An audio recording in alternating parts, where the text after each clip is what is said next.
नवां खे अपडेट कंदा हलूं। ब्रेकिंग न्यूज़ आहे।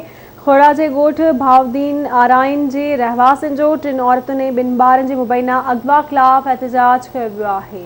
बिल्कुलु नाज़रीन, जवाबदार मुस्मा ताहिरा, रेहाना, साइमा ऐं 2 ॿारनि खे अगवा करे विया आहिनि। ॻोठाणनि जो चवणु आहे त DIG ऐं SSP खे अपील आहे त औरतुनि ऐं ॿारनि खे बाज़ियाब कराए जवाबदारनि खे गिरफ़्तार कयो वञे।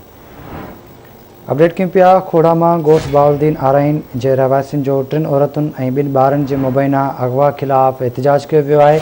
ॻोठाणनि जो चवणु आहे त जवाबदार मुस्मा ताहिरा, रेहाना, साइमा ऐं 2 ॿारनि खे अगवा करे विया आहिनि। तफ़सील मालूम कंदासीं खोड़ा मां इकबाल अबड़ो खां। इकबाल अबड़ो, छा तफ़सील आहिनि?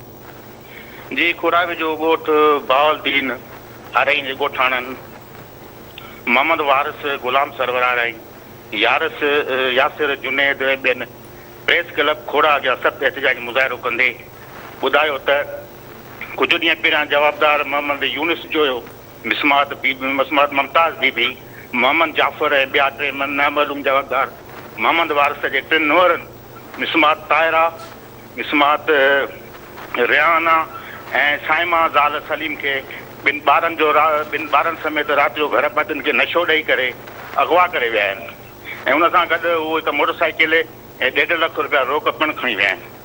उन वक़्तु खोड़ा पुलिस खे इतला ॾिनो वियो पर जवाबदार गिरफ़्तार न कया विया।